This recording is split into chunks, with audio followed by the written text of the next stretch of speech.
கர்த்தாவே அப்பா அந்த காலை வேளையில் நன்றியுள்ள இருதயத்தோடு வந்திருக்கிற ஆண்டவரே கர்த்தாவே, ஆண்டவரே இம்மட்டுமாய் ஆண்டவரே கர்த்தாவே என்னை வழிநடத்தி வந்திருக்கிறீர் ஆண்டவரே கர்த்தாவே. நீ செய்த நன்மைகள் ஏராளமானதாக இருக்கிறது ஆண்டவரே. அதை நினைத்த வண்ணமாக இந்த காலை வேளையில் வந்திருக்கிற ஆண்டவரே உமக்கு ஸ்தோத்திரமும் துதிகளும் கனமும் மகிமையும் செலுத்தும்படியாய் வந்திருக்கிறேன் ஆண்டவரே கர்த்தாவே. உம்மை உயர்த்துகிறேன் அப்பா கர்த்தாவே, உம்மை வணங்குகிறேன் ஆண்டவரே. உம்மை தொழுது கொள்ளும்படியான இந்த காலை வேளையில் ஆண்டவரே எங்களை உம்முடைய கரத்தில் ஒப்புக் கொடுக்கிறேன். உம்முடைய பிரசன்னத்தினால் எங்களை ஆளுகை செய்யும். இந்த நேரத்தில் ஒரு பாடல் பாட போகிறோம். எந்த நூலம் புது கவியாலே பொங்க இயேசுவை பாடிடுவேன். ஒரு பழைய பாடல் எல்லாரும் எங்களோட கூட சேர்ந்து பாடுறீங்களா?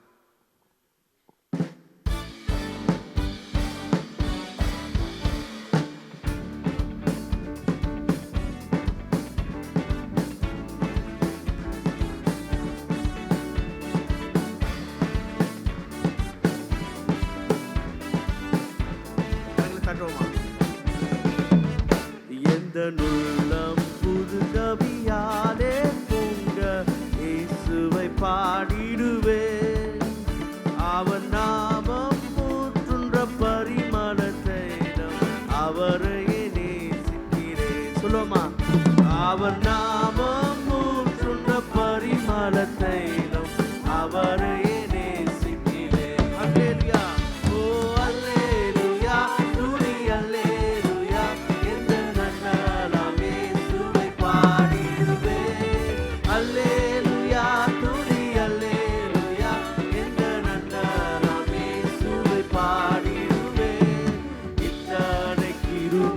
நித்தமும் அருளின கர்த்தனை கொண்டாடுவே.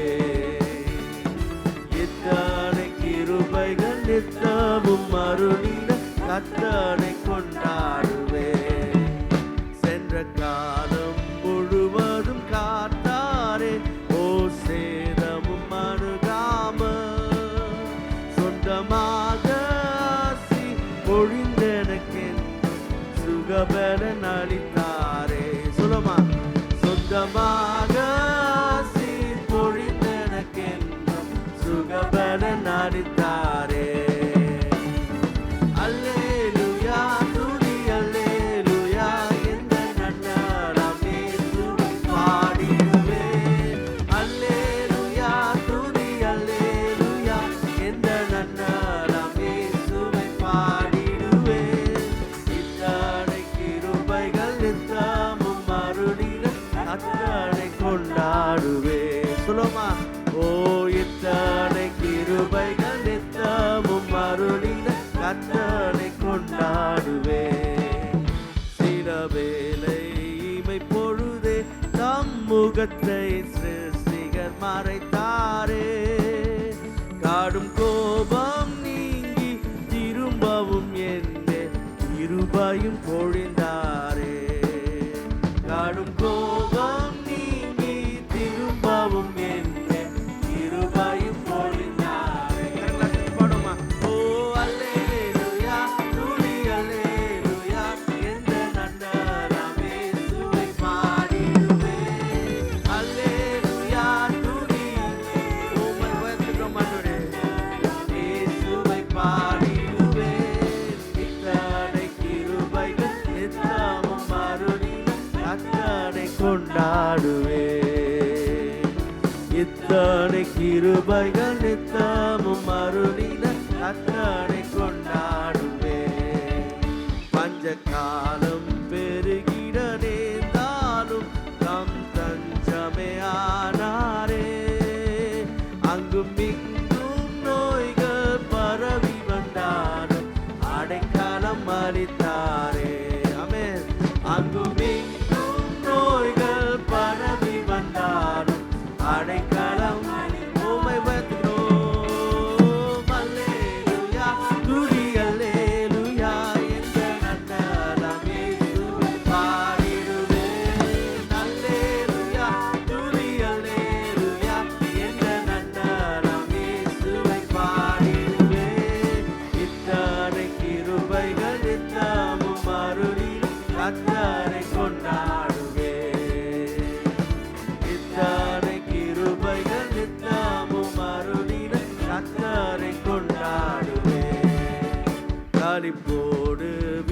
தம்மை சேர்த்திட என் கர்த்தரே வருவாரே.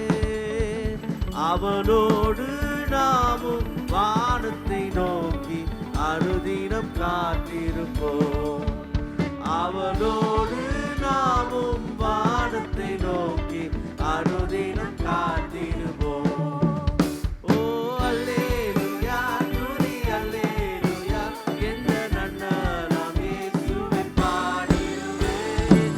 அல்லேலூயா, துதி அல்லேலூயா, எந்த நன்னாளாம் இயேசுவை பாடிடுவேன். இத்தனை கிருபைகள் நித்தமும் அருளிட கர்த்தரை கொண்டாடுவேன். சொல்லாமா, இத்தனை கிருபைகள் ஆண்டவரே, நித்தமும் அருளின கர்த்தரை கொண்டாடுவேன். சென்ற காலம் முழுவதும் காத்தாரே, ஓர் சேதமும் அணுகாமல் சொந்தமாக ஆசீர் பொழிந்தனக்கென்றும் சுகபலன் அளித்தாரே. எத்தனை பேர் சொல்றீங்க? சொந்தமாக ஆசீர் பொழிந்தனக்கென்றும் சுகபலன் அளித்தாரே. அல்லேலூயா, ஓ அல்லேலூயா, துதி அல்லேலூயா, எந்த நன்னாளாம் இயேசுவை பாடிடுவேன். எல்லாம் எழுந்திருந்து பாடுவோமா? ஓ உம்மை உயர்த்துகிறோம் ஆண்டவரே. இயேசுவை பாடிடுவேன். நித்தம் கிருபைகள் நித்தமும் அருளிய கர்த்தரை கொண்டாடுவேன். இத்தனை கிருபைகள் நித்தமும் அருளின கர்த்தரை கொண்டாடுவேன். எந்த உள்ளம் புது கவியாலே பொங்க இயேசுவை பாடிடுவேன். அவர் நாமம் ஊற்றுகின்ற பரிமள தைலம், அவரையே நேசிக்கிறேன். எத்தனை பேர் சொல்றீங்க? அவர் நாமம் ஊற்றுகின்ற பரிமள தைலம், அவரையே. அவர் நாமம் ஊற்றுகின்ற பரிமள தைலம் சொல்லுமா? அவர் நாமம் ஊற்றுகின்ற பரிமள தைலம், அவரையே நேசிக்கிறேன். மறுபடியும் சொல்லாமா? ஓ அவர் நாமம் ஊற்றுகின்ற பரிமள தைலம், அவரையே நேசிக்கிறேன். ஓ அல்லேலூயா, அல்லேலூயா, துதி அல்லேலூயா, எந்த நன்னாளாம் இயேசுவை பாடிடுவேன். அல்லேலூயா, துதி அல்லேலூயா, எந்த நன்னாளாம் இயேசுவை பாடிடுவேன். நித்தனை கிருபைகள் நித்தமும் அருளின கர்த்தரை கொண்டாடுவேன். சொல்லாமா? நித்தனை கிருபைகள் நித்தமும் அருளின கர்த்தரை கொண்டாடுவேன். உம்மை கொண்டாடுகிறோம் ஆண்டவரே. நித்தனை கிருபைகள் நித்தமும் அருளின கர்த்தரை கொண்டாடுவேன். உம்மை கொண்டாடுகிறோம் அப்பா. உம்மை கொண்டாடுகிறோம் ஆண்டவரே. கர்த்தாவே உம்மை உயர்த்துகிறோம் அப்பா. உம்மை ஸ்தோத்திரிக்கிறேன் ஆண்டவரே. முழு இருதயத்தோடு நான் உங்களை ஸ்தோத்திரிக்கிறேன் ஆண்டவரே. எல்லாவற்றிலும் ஆண்டவரே எங்களை நினைத்தவராய் இருக்கிறீர் ஆண்டவரே. எங்களை கைவிடாத தேவனாய் இருக்கிறீர் ஆண்டவரே. உம்மை ஸ்தோத்திரிக்கிறேன். அப்படிப்பட்ட பாடலை எல்லாரும் சேர்ந்து பாடலாமா?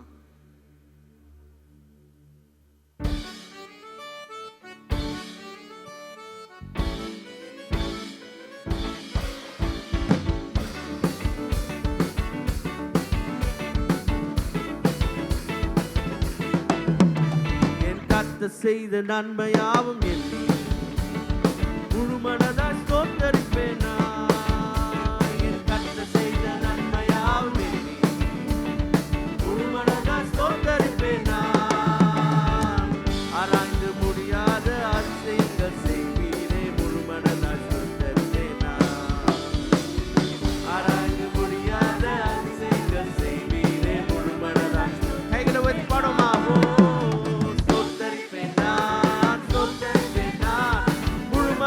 Stood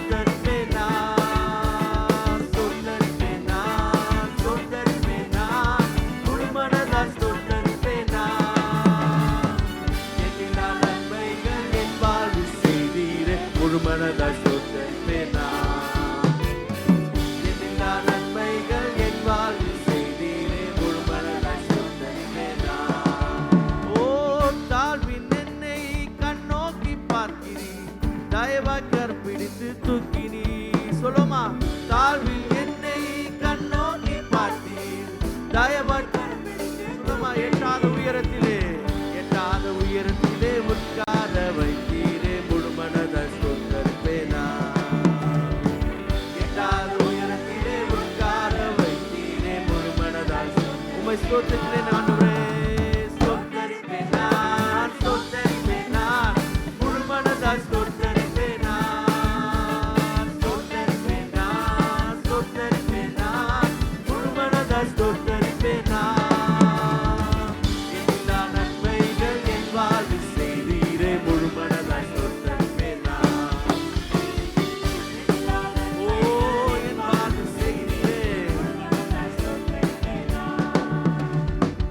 என்னை என்றும் கைவிடாத நேசர் இயேசு நீதானையா.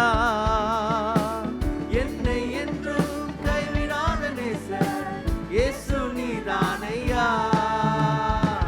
என்னை மறவாமல் என் நினைவாய் இருப்பவர் முழு மனதாய் ஸ்தோத்திரிப்பேன் நான். என்னை மறவாமல் என் நினைவாய் கரங்கள் உயர்த்தி சொல்லலாம். ஓ, ஸ்தோத்திரிப்பேன் நான், ஸ்தோத்திரிப்பேன் நான், முழு மனதாய் ஸ்தோத்திரிப்பேன் நான். ஸ்தோத்திரிப்பேன் நான், ஸ்தோத்திரிப்பேன் நான், முழு மனதாய் ஸ்தோத்திரிப்பேன் நான். ஓ, எல்லா நன்மைகள் என் வாழ்வில் செய்தீரே, முழு மனதாய் ஸ்தோத்திரிப்பேன் நான். எல்லா நன்மைகள் என் வாழ்வில் செய்தீரே, முழு மனதாய் ஸ்தோத்திரிப்பேன் நான். என்னை என்றும் நல்மேய்ச்சல் நடத்தும் மேய்ப்பர் நீதானையா.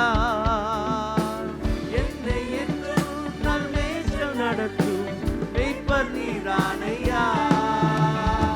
நன்மை கிருபை என்றும் பின்தொடர செய்தீர் முழு மனதாய். Yes, Lord, நன்மை கிருபையுமாய். Yes, Lord. நாங்கள் உயர்த்தலாமா? ஸ்தோத்திரிப்பேன். ஸ்தோத்திரிப்பேன் நான், ஸ்தோத்திரிப்பேன் நான், முழு மனதாய் ஸ்தோத்திரிப்பேன் நான்.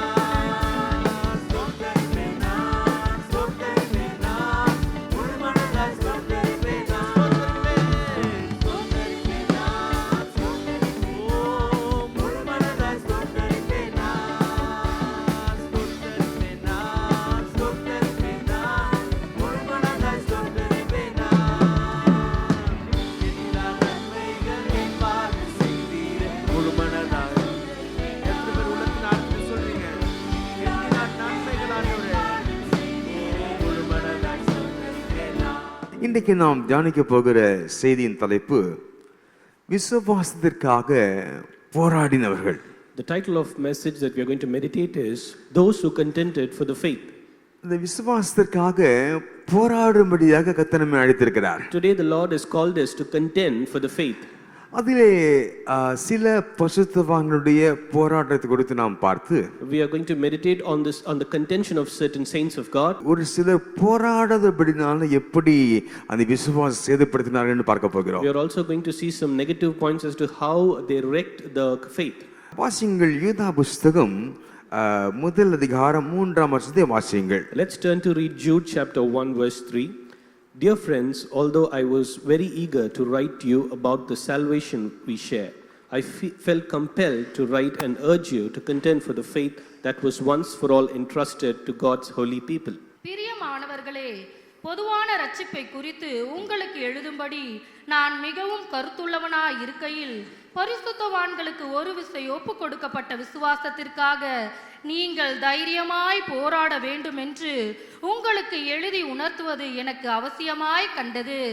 யூதா அப்போஸ்தலன் ஒரு காரியத்தை குறித்து இந்த இடத்தில் சொல்லுகிறார். Over here we see Jude the apostle. He speaks about one thing. அவர் வேறு ஒரு காரியத்தை குறித்து எழுத வேண்டும் என்று சிந்தை கொண்டிருந்தாராம். Initially he had a thought process that he needs to speak about something. ஆனால் ஆவியானவர் அவருக்கு பேசி நீ இதை பேச வேண்டாம், நீ நான் சொல்லுவதை பேசு என்று அந்த சொல்ல வேண்டிய குறிப்புகளை மாற்றினாராம். But the Holy Spirit intervened and spoke to Jude and changed the entire topic and asked him to speak certain things. ஏனென்றால் சபை கடைசி நாட்களிலே ஒரு பெரிய அபாயத்திற்குள்ளாக செல்லும் அவர்களை எச்சரி என்று தேவன் பேசுகிறார். Since the church is approaching to the danger in the end of times, therefore the Lord has given the word of caution to Jude. ஆகவே தேவனுடைய கரத்திலிருந்து பெற்ற இயேசுவின் கரத்திலிருந்து அப்போஸ்தலருடைய கரத்திலிருந்து பெற்றுக்கொண்ட அந்த விசுவாசத்தை நீங்கள் பாதுகாத்துக் கொள்ள வேண்டும் என்று அந்த ஒரு விசை பெற்றுக்கொண்ட ஒரே முறை பெற்றுக்கொண்ட அந்த விசுவாசத்துக்காக தைரியமாக போராடும்படியாக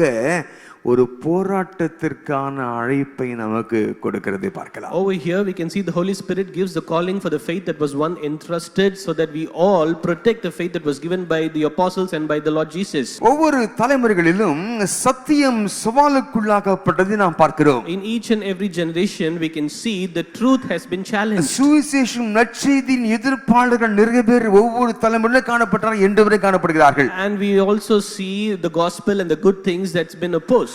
அப்படி அவர்கள் அந்த சவாலை சந்திக்கும் பொழுது அதை எதிர்த்து நின்றவர்கள் அநேகர் இருந்தார்கள். When they are facing all the challenges, there were many people who resisted against that. சில அந்த சவால்களுக்கு அந்த கொடுக்கப்பட்ட அழுத்தத்தினாலே அப்படியே உலகமாய் மாறி போனார்கள். Since certain people were pressurized in this world, they entered into the state of compromise. ஆனால் நமக்கு முன்பாக வாழ்ந்த அநேக பரிசுத்தவான்கள் சில வரலாறை வைத்து போயிருக்கிறார்கள். But all the saints of the Lord who lived before us have kept certain history and legacy before என்ன us. தெரியுமா, தேவனுக்காக விசுவாசமாக நான் போராடினேன், அதுபோல நீங்களும் போராடுங்கள் என்று நமக்கு முன்வைத்து விட்டு போயிருக்கிறார்கள். They have kept all the role models in front of us, and they have requested us to contend for the faith just like them. நாம் பெற்றுக்கொண்ட விசுவாசத்திற்காக சத்தியத்திற்காக எழும்பி நிற்கக்கூடியவர்களை கர்த்தர் தேடிக் கொண்டிருக்கிறார். Today the Lord is in search of people who are able to stand and protect the faith that he has given to us. நாம் ஒருவேளை ஆண்களாக இருந்தாலும் சரி, பெண்களாக இருந்தாலும் சரி, பிள்ளைகளாக இருந்தாலும் அனைத்து தரப்பினரையும் தேவன் விசுவாசத்திற்காக போராடும்படியாக அழைக்கிறார். Today the Lord is calling all the men, the women, the children to contend for the faith. இந்த ஏன் போராட்டம் அவசியமா இருக்கிறது? Why do we need this fight or battle?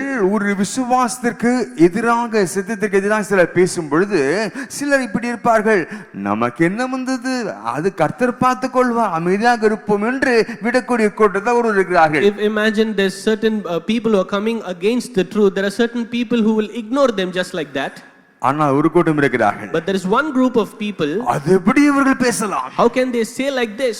இயேசுக்கு விரோதமாக, சத்தியத்துக்கு விரோதமாக எப்படி பேசலாம் என்று தேவனுக்காக தைரியமாக நிற்கிற ஒரு கூட்டத்தார் எப்பொழுதும் இருப்பார்கள். There is one group of people that is always present where they contend for the faith and they fight with and argue with people. அந்த எதிர்ப்புகள் வரும் பொழுது பல பின்வாங்கி போகிறவர்களுக்கு நடுவிலே விசுவாசத்துக்காக எதிர்த்து நின்றவர்களும் இருந்தார்கள் என்பானவர்களே. Amidst of people who are backsliding in those circumstances, there were people who boldly contended for the faith. இன்றைக்கு நம்மை பார்த்து யூதா அப்போஸ்தலன் கேட்கிறார், Today this is what Jude the apostle is asking us. ஒரு முறை பெற்றுக்கொண்ட விசுவாசத்துக்காக நீங்கள் போராடுவீர்களா என்று கேட்கிறார். He is asking, will you contend for the faith that was once for all entrusted on us? அல்லது அடிக்கிற அலையோடு அடித்து கொண்டு போன மற்றவர்களை போல நீங்களும் போய்விட மனதா இருக்கிறீர்களோ என்று கேட்கிறார். And also he is asking, do you have the mindset to be swept away just like the other people? பாருங்கள், அந்த வேத வார்த்தைகள், வேத சத்தியங்கள் அது நீர்த்து போனது என்று பார்க்கிறோம். Over here we can see the word of God and the truth of God is getting diluted. பாருங்கள், அந்த சத்தியங்களை தங்களுக்கு ஏற்ற வண்ணமாக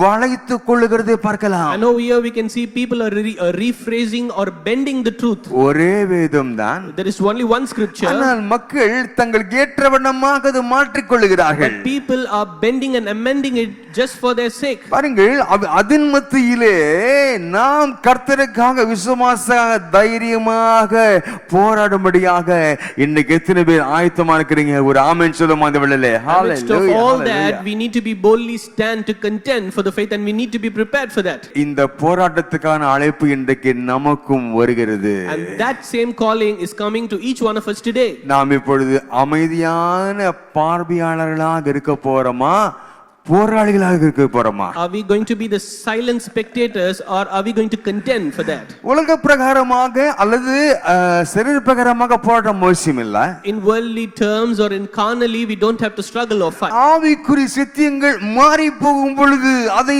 மக்கள் மாற்றி பேசும் பொழுது, எழும்பி நின்று தேவனுக்காக கேள்வி கேட்கிற கூட்டத்திலே நாம் காணப்பட வேண்டும். When we are given into a circumstance where people are amending the truth of God, we need to resist and we need to stand and question them. நாம் எல்லாரும் விசுவாசிகள் தான். We are all believers, yes, ஆனால் பலவீனமான விசுவாசிகளாக இருக்க கூடாது. but we should not be a weak believer. தைரியமான விசுவாசிகளாகவும் உண்மையுள்ள விசுவாசிகளாகவும் அசைக்க முடியாத சமரசமற்ற விசுவாசத்தின் போர் வீரர்களாக காணப்படும்படி கர்த்தர் அழைத்திருக்கிறார். But the Lord has called us to be the warriors of faith, who is faithful, unshakable and unwavering. பாருங்கள், பரிசுத்தவான்களுக்கு ஒரு முறை ஒப்புக் கொடுக்கப்பட்ட விசுவாசத்துக்காக ஊக்கமாக போராட வேண்டுமா? And we need to earnestly contend for the faith once delivered unto the saints. வேதத்திலே விசுவாசத்துக்காக போராடினவர்களை குறித்து நாம் சில காரியங்களை பார்க்க போகிறோம். Today we are going to meditate on the people who contended for the faith in the scripture. அதை பார்க்கிற கேட்கிற நமக்கும் தேவன் அந்த குணத்தை கொடுப்பாராக. We who see it and we listen to it, may the Lord give us the same attitude and behavior as them.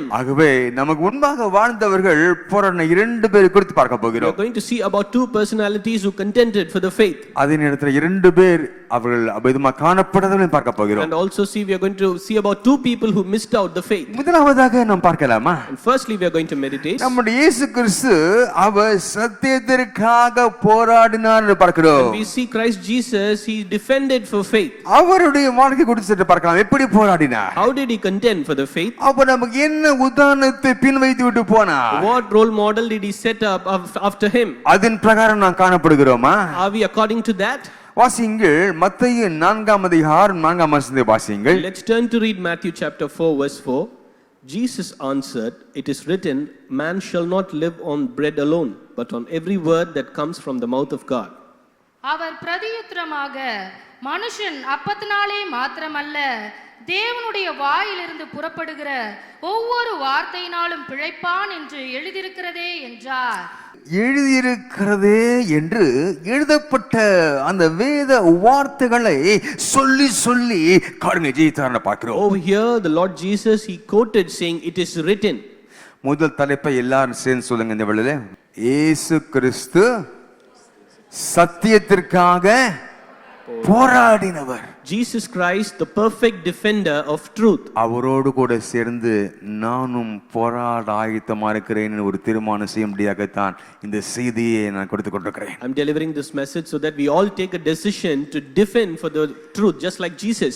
இந்த மத்தேயு 4ஆம் அதிகாரம் ஒரு வித்தியாசமான அதிகாரமாக காணப்படுகிறது. Matthew chapter 4 is a unique chapter. பாருங்கள், இயேசு அவர் ஊழியத்துக்கு ஆயத்தப்பட்டார், ஞானஸ்நானம் எடுத்தார், அபிஷேகம் பெற்றார். The Lord Jesus, he prepared for the ministry, he baptized and he received the anointing. ஞானஸ்நானம் எடுத்த உடனே பரிசுத்த ஆவியானவர் வந்து இறங்குகிறதை ரொம்ப அருமையாக அனுபவித்திருப்பார்கள் எல்லாரும். And when he was baptized, everybody would have felt how the anointing of the Lord fell upon him. ஆனா அந்த 17ஆம் வசனம் 3:17 முடிஞ்சிருது. And 3:17 it got over. 4:1 ஆரம்பிக்குது. And chapter 4 verse 1 begins. பாருங்க, அந்த அதிகாரத்துக்கு ஒரு தலைப்பு என்ன தெரியுமா? What is the title for that chapter? இயேசு சோதிக்கப்படுதல் என்ற தலைப்பு. And it is the temptation of Jesus. So பாருங்க, he will be getting into அப்பொழுது temptation. இயேசு பிசாசினால் சோதிக்கப்படுவதற்கு ஆவியானவரால் மனாந்தரத்துக்கு கொண்டு போகப்பட்டார் என்று முதல் வசனம் சொல்கிறது. Verse 1 says, "Then Jesus was led up by the Spirit into the wilderness to be tempted by the devil." ஆவியானவர் இறங்கி வரும் பொழுது பாருங்கள் பல கிரியைகள் நடக்கும் அன்பானவர்களே. When the Holy Spirit comes down upon us, many works will be done. பல வெளிப்பாடுகள் தரிசனங்கள் கிடைக்கும், உண்மைதான். It is true that we will get revelations and visions. ஆனால் ஆவியானவர் சோதிக்கும்படியாக இறங்கி வருகிறார். But over here we can see the Spirit is coming down to tempt Jesus. அந்த இடத்திலே அவரை 40 நாட்கள் சோதிக்கும்படியாக வனாந்தரத்துக்கு கொண்டு செல்வதை பார்க்கலாம். In order to test him, he was taken to the wilderness for 40 days. வனாந்தரத்துக்கு கொண்டு சென்று பிசாசின் கையிலே கொடுக்கிறார். And he goes to the wilderness and delivers Jesus into the hands of the Satan. ஆவிக்குரிய ஜீவிதத்தில் சில சோதனைகள் வரும். Even in spiritual life we'll get into temptations. அந்த சோதனைகளை இந்த இயேசு நம்முடைய தலைவர் எப்படி போராடி மேற்கொண்டார் என்பது நமக்கு உதாரணமாக காணப்படுகிறது. Today Lord Jesus is a perfect example as to how he defended for the truth. அந்த இடத்திலே அவர் வாக்குவாதம் செய்யவில்லை. And in that point of time he did not even argue. என்ன தெரியுமா? Why so? வேதத்தை மேற்கோள் காட்டி பேசினார். He quoted the words of the Lord in the scripture and he spoke. அழகாக சோதனை மேற்கொண்டதை பார்க்கலாம். He beautifully spoke and overcame the temptation. மனுஷன் அப்பத்தினாலே மாத்திரமல்ல தேவனுடைய வாழ்ந்து புறப்பட ஒவ்வொரு வார்த்தையினாலும் பிழைப்பான் என்று எழுதியிருக்கிறதே.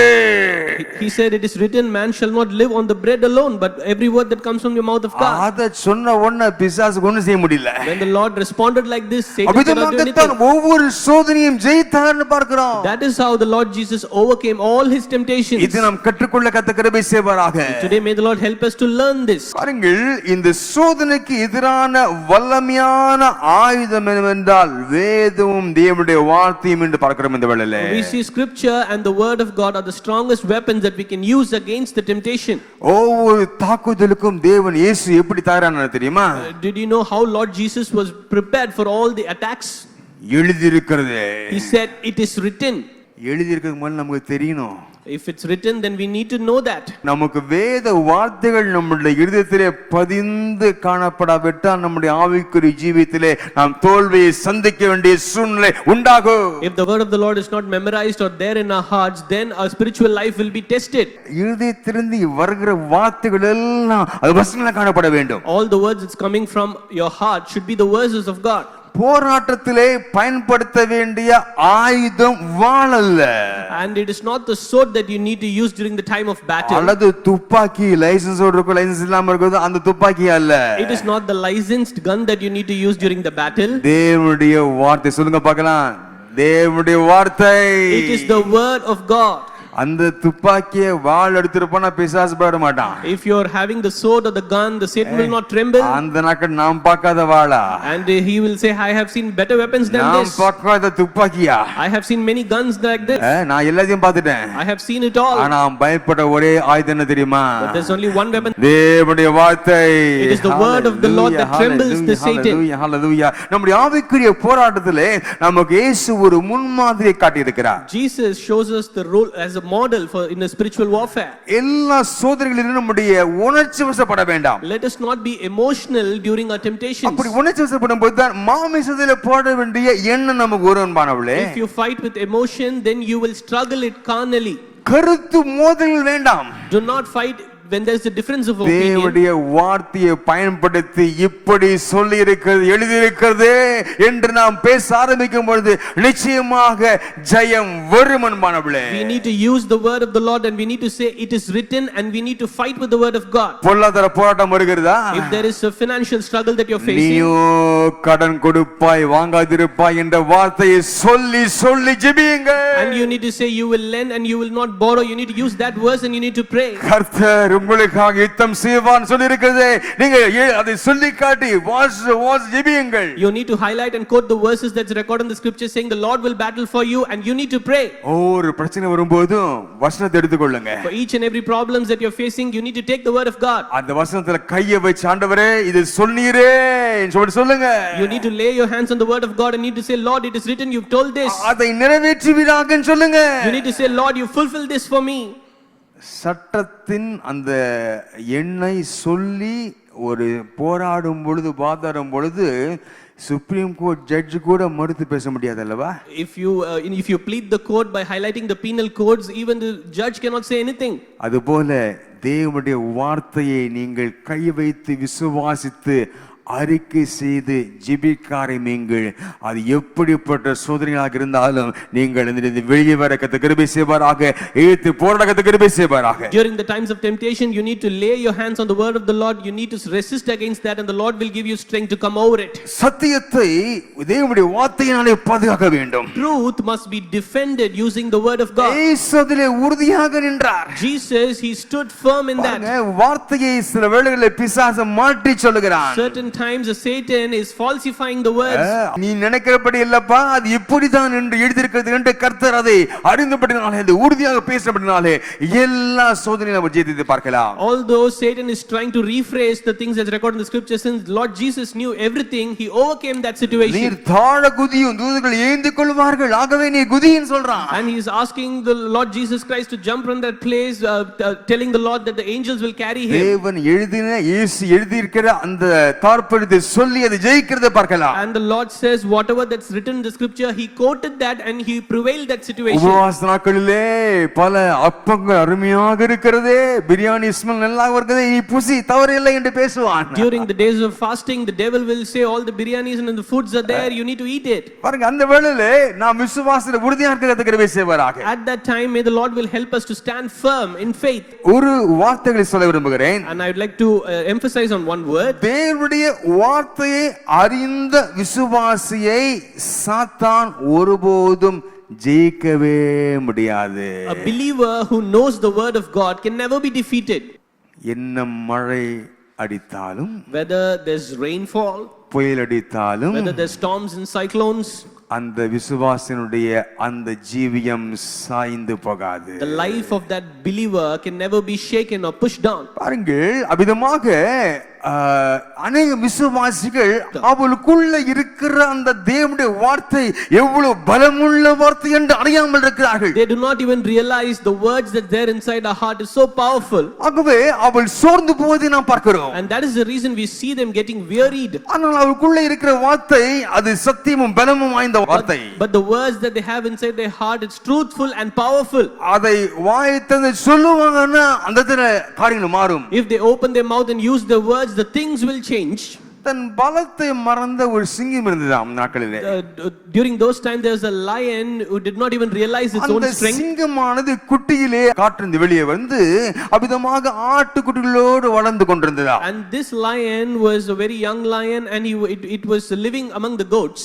அந்த சிங்கமானது ஆடுகளை போல, ஆடுனா பாத்தீங்கன்னா ஏத்து நிற்காது, நம்ம வந்தா ஓடிடும் இல்லையா. And the goats are usually so innocent and naive, they will just run away seeing us. அந்த சிங்கத்துக்கு ஆடுகளோடு பழகி பழகி அதோட பலமும் தைரியமும் மறந்து போச்சா. Because it lived and socialized with the other goats, the lion failed to realize its own strength. காட்டிலிருந்து ஒரு முதிய சிங்கம் வந்ததா.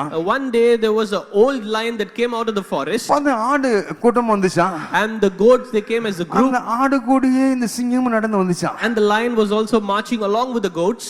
இது பார்த்து கடிச்சா, நீ சிங்கம் மாச்சி நீ ஆடு கூட இருக்கறியே. And this older lion, he said, you are a lion, why are you with goats? எனக்கு தலை பிடிச்சு போ, நான் திங்கறேன் அப்படினு அவிதமா ஆடு மாதிரியே பண்ணிருந்துச்சா. And it was behaving like the other goats. ஒரு நாள் அந்த முதிய சிங்கம் என்ன பண்ணுச்சா, இந்த சின்ன அந்த சிங்கத்தை ஆற்றங்கரைக்கு கூட்டிட்டு போச்சான். One day this older lion took this young lion near to the bank of a river. உடனே அந்த ஆத்துல அதோட முகம் தெரிஞ்சுதான். And in the river it saw the reflection of அந்த ஆற்றிலே தெரிந்த அந்த முகத்தை பார் என்று சொன்னதா. And the older lion asked the younger lion to see the reflection of its image in the water. கரையில உட்கார்ந்து இருக்க அந்த மிருகம் பாருங்க எப்படி இருந்தது, சாந்தமா ஆட்டுக்குட்டி போல இருக்குது. And the face of the lion looks so gentle. தண்ணில பார்த்த உடனே தெரிஞ்சிச்சு, ஓ நாம ஆடு இல்ல. When he looked its reflection in the water, it realized we are not a goat. நான் யாரு? சிங்கம். I am a lion. அந்த நிழலை பார்த்த உடனே அதுக்கு அன்னையிலிருந்து அதோட குணாதிசயமே மாறிடுச்சா. When it saw the reflection in the water, in that day the entire characteristic of the lion changed. அன்றைக்கு தான் முதமரியா கத்துறதிலிருந்து கர்ஜிக்க ஆரம்பிச்சுதா. And that was the day it started to roar in the first time. பாருங்க, அது கர்ஜிக்க ஆரம்பிச்ச உடனே அதோட தோற்றமே மாறிடுச்சா. And when it started to roar, the entire its face changed. அவ்வளவுதான், அது ஒரு கர்ஜிச்சுதா பக்கத்து ஆடு நிக்குமா, எல்லாம் ஓடிடுச்சு. And when it roared, all the goats, it ran away from that place. ஐயோ எல்லாம் போயிடுச்சுங்களே, எங்க போறது, நீ இருக்க வேண்டிய இடம் இந்த ஆடு மத்தியில இல்ல, சிங்கத்தர வா என்று அது அழைத்ததாம் அந்த பெரிய சிங்கம். Elder lion said, this is not the place you belong to, there's a different place for you. இன்றைக்கும் பல விசுவாசிகள் வார்த்தையை அறியாதபடினாலே ஆடு போல் வாழ்கிறார்கள். Even today many believers, since they do not know about the word of the Lord, they live life like a goat. ஆனால் தேவனுடைய வார்த்தை மூலம் தங்களுடைய அடையாளத்தை கண்டு கொண்டு அவர்கள் அவ்விதமாக உள்ளுணர்வினாலே அவருடைய வாழ்க்கையிலே வல்லமை எழும்புகிறது நான் பார்க்கலாம். When they discover their true identity through the word of the Lord, they'll inner strength. விசுவாசம் குரல் எழும்பும் பொழுது, when there is a shortfall in their faith, அந்த எதிர்ப்பு ஓடி வீடு பண்பானவளே, and all the resistances will go away. அன்னைக்கு அறியாம ஆட்டுக்குட்டியா இருப்பாங்க. Many people do not even realize and they'll behave like that goats. இல்லை அன்பானவளே, நமக்குள்ளே வார்த்தை இருக்கிறது, நான் தைரியமாக எதிர்த்து போராடுவேன். I will boldly stand up and I will resist the resistances. வார்த்தை அறிந்த விசுவாசியை ஒரு நாள் பிசாசு தோற்கடிக்க முடியாது என்பானவளே. A believer who knows the word of God can never be defeated. ஏனென்றால் அந்த வார்த்தை அறிந்த விசுவாசிக்கு அவர் யார் என்றும் அவரோடு இருக்கிறது யார் என்றும் தெளிவாக தெரியும் என்பானவளே. Because that believer knows who he is and who is with him. அதை அவள் அறிக்கை செய்யும் பொழுது காரியங்கள் மாறும். When they confess it, things will change. இனி என் வாழ்க்கையில் இருக்கிற பிரச்சனையை பார்த்து நான் பேச போகிறேன். And today we need to take a decision to speak against the problems. Submit to this. சத்தியத்துக்காக இயேசு போராடினது போல, Like how Lord Jesus defended for the truth. பட்டை எடுத்து போராடல, Lord Jesus did not pick up a sword and he fought. வார்த்தையை எடுத்து போராடினார். He took up the word of God and he defended. நம்முடைய வார்த்தையை பயன்படுத்த ஆயத்தமா இருக்கிறோமா? Are we prepared to use the word of God and fight? இரண்டாவதாக ஒரு குறிப்பை பார்க்கலாமா? Secondly, we are going to see one point. அப்போஸ்தலனாகிய பவுல் அவர் நல்ல போராட்டம் போராடினவர். Paul the apostle who fought the good fight.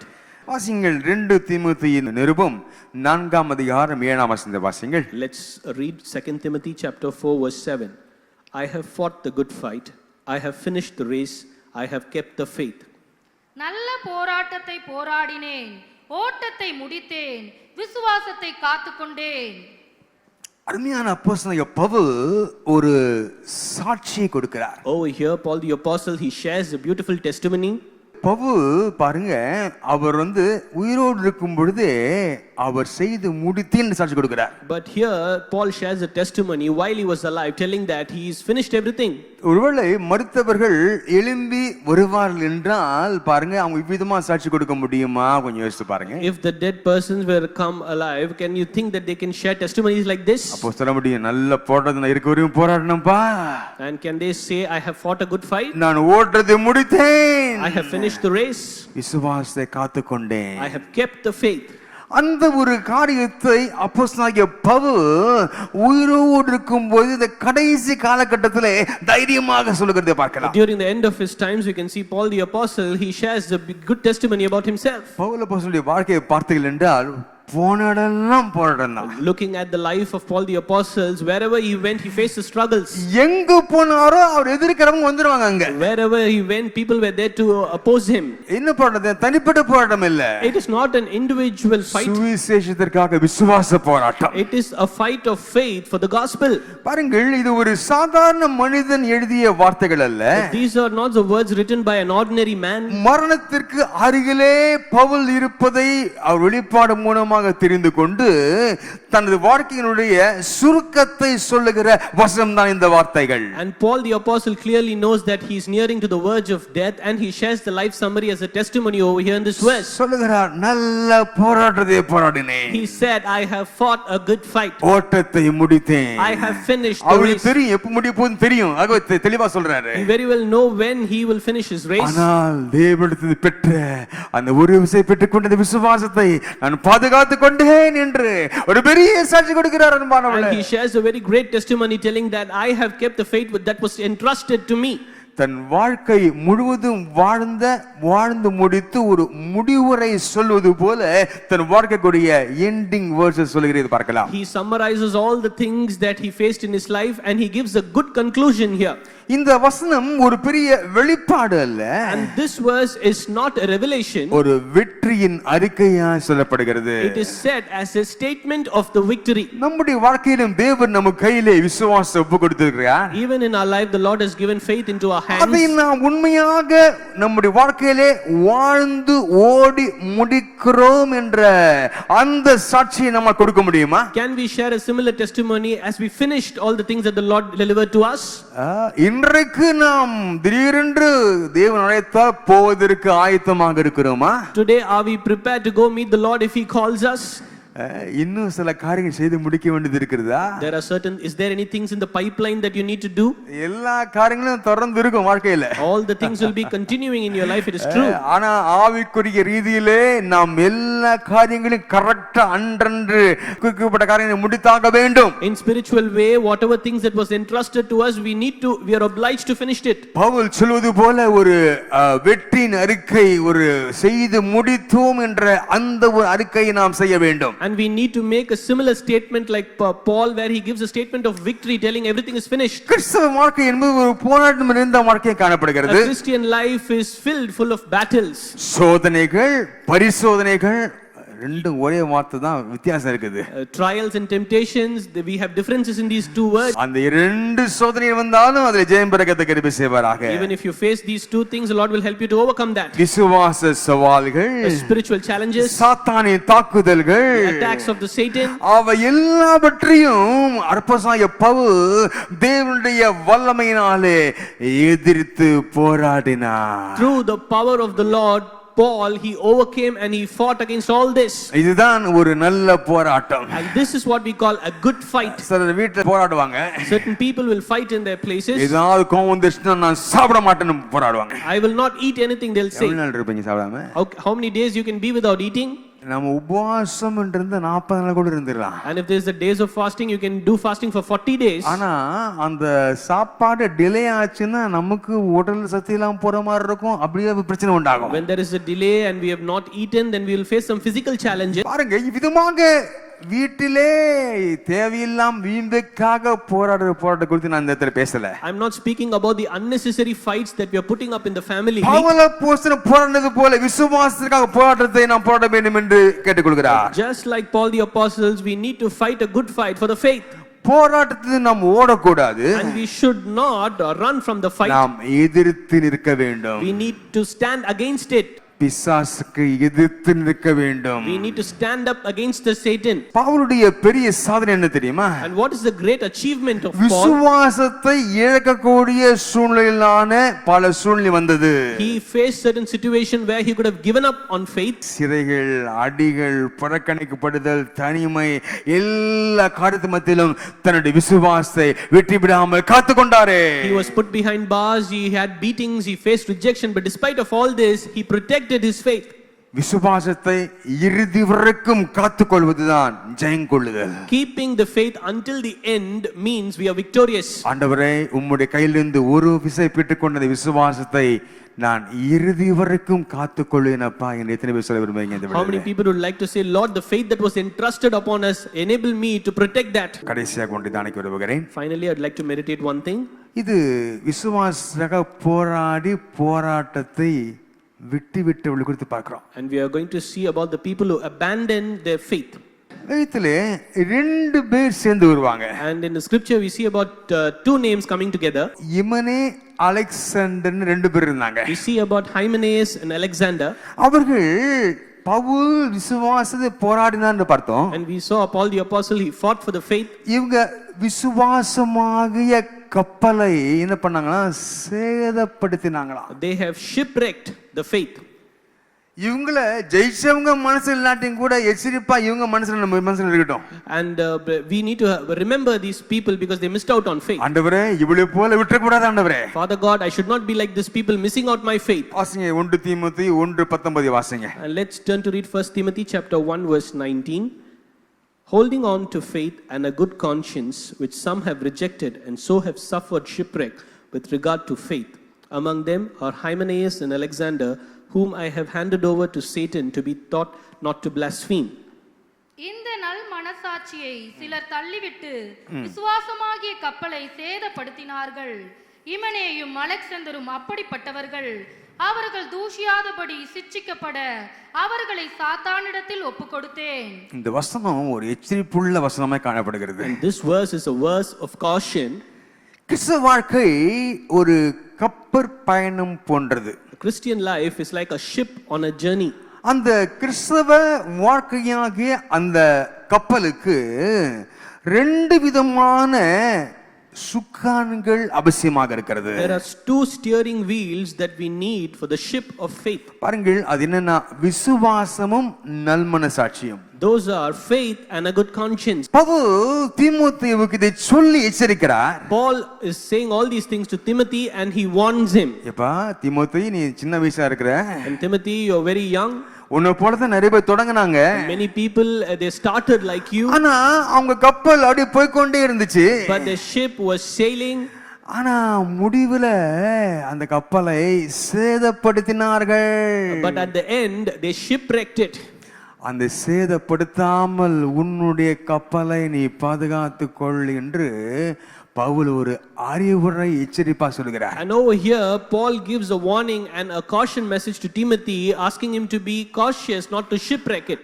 நம்முடைய வாழ்க்கையில் இன்றைக்கு எச்சரிப்பாக தேவன் சொல்ற காரியம் அதுதான். Even today, the Lord is giving the same words of caution to us. நம்முடைய விசுவாசத்தை சேதப்படுத்தக்கூடிய அநேகம் காரியங்கள் காரணங்கள் வரலாம். Even in our lives, we may face many things which will shipwreck our faith. அதன் மத்தியிலே ஆண்டவரே இமனே அலெக்சாந்தர் போல நான் காணப்படக்கூடாது ஆண்டவரே என்ற ஜெபமாய் நம்முடைய ஜெபம் காணப்பட வேண்டும். Today we need to offer a prayer, Lord, I should not be like Hymenaeus and Alexander.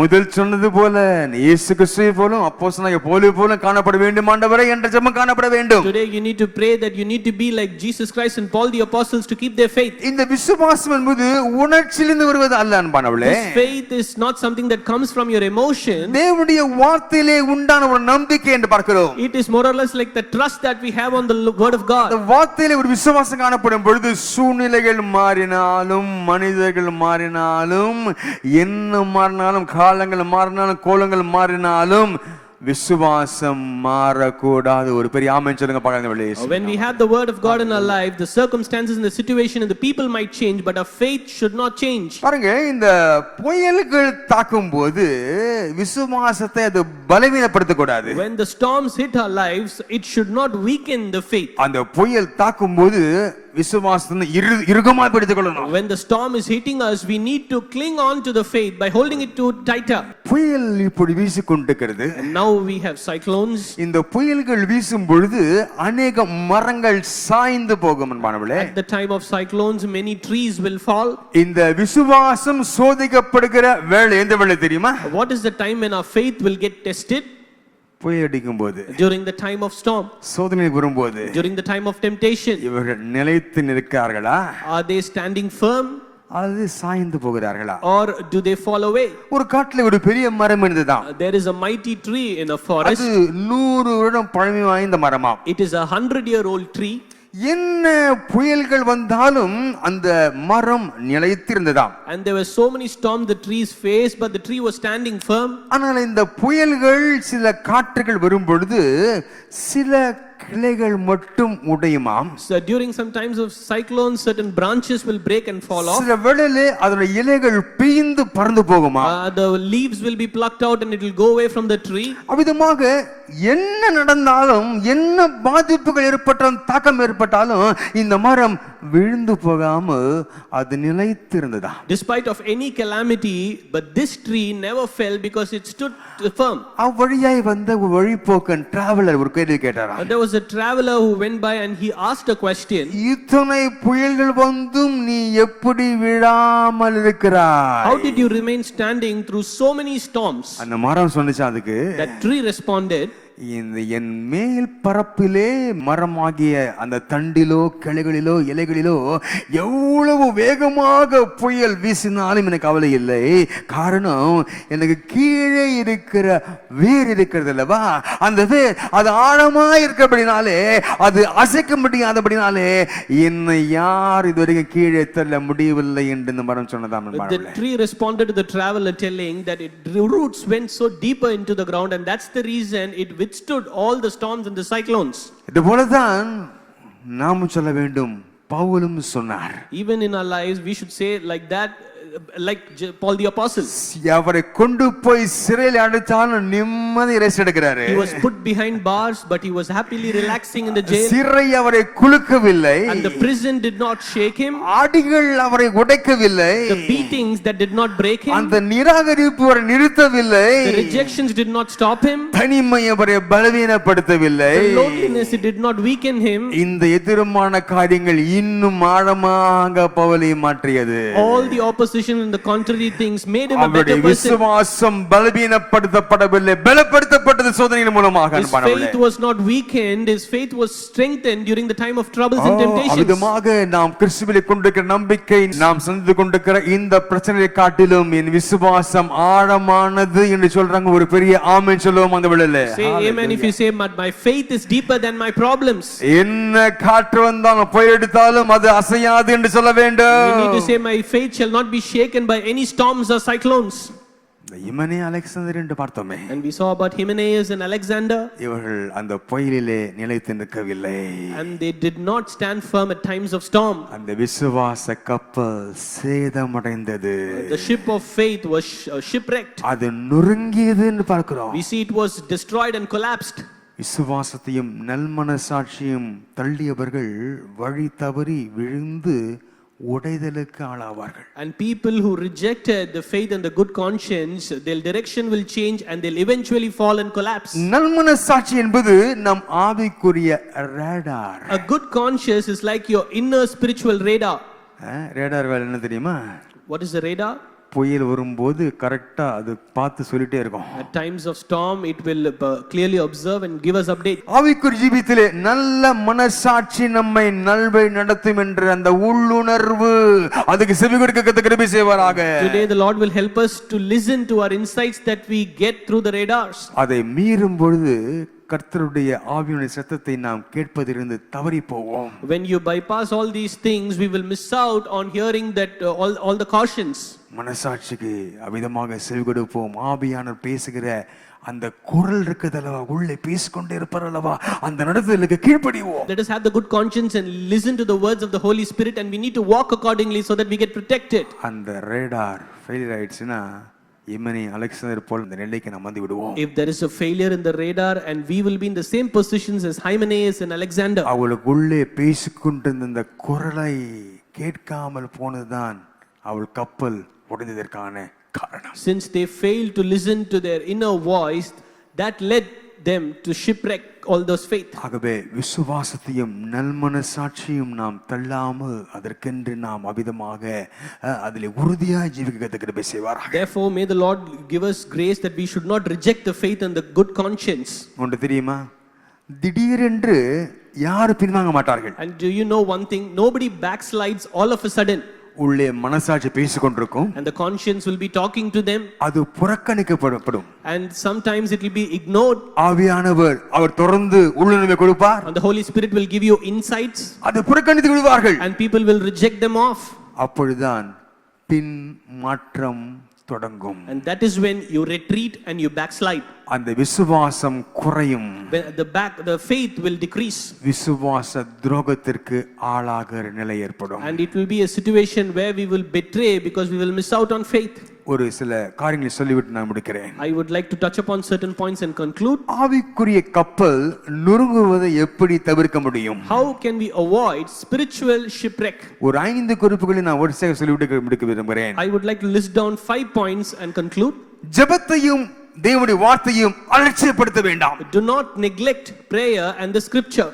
வாரம் தீர்க்கதரிசனமான வார்த்தைகள் வருமல்லவா, அதை சரியாக கேட்போம். Each and every week we need to hear the words of prophecy.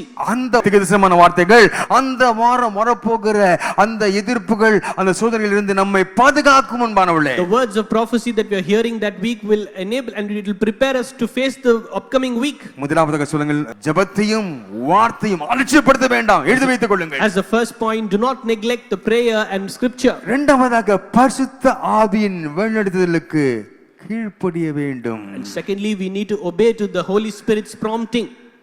சரியை கீழ்ப்படினோம். And we need to obey to that.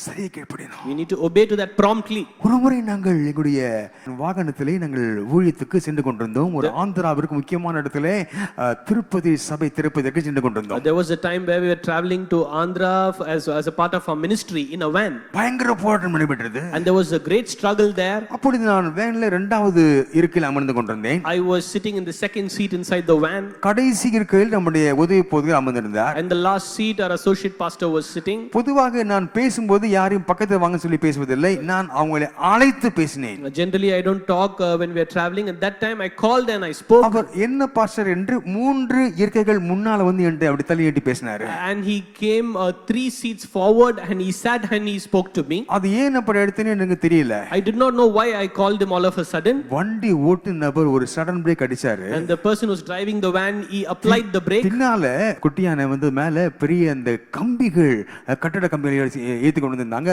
Break அடிச்ச பிரேக்கில் வண்டி நின்றுச்சு.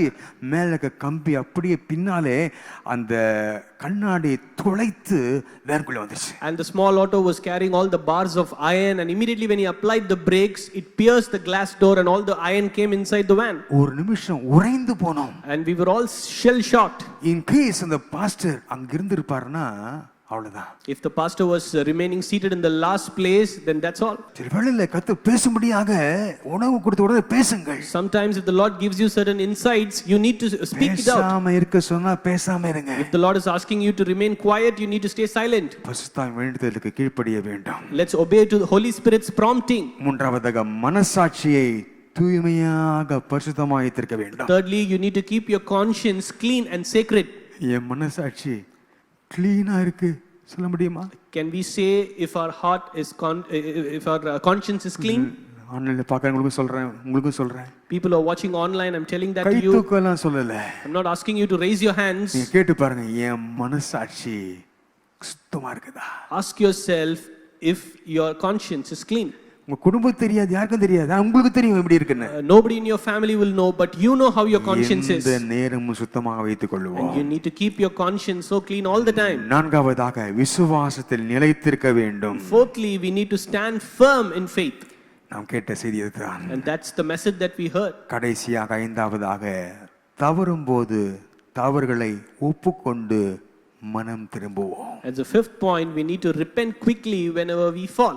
இப்படி நாம் இந்த 5 காரியங்களை நாம் செய்து கொண்டிருப்போம் என்றால், If we do all these 5 things, ஆவிக்குரிய கப்பல் நொறுங்குவதிலிருந்து நம்முடைய விசுவாச கப்பலை பாதுகாத்துக் கொள்ள முடியும். if we do all these things, we can avoid the spiritual shipwreck and we can protect our faith.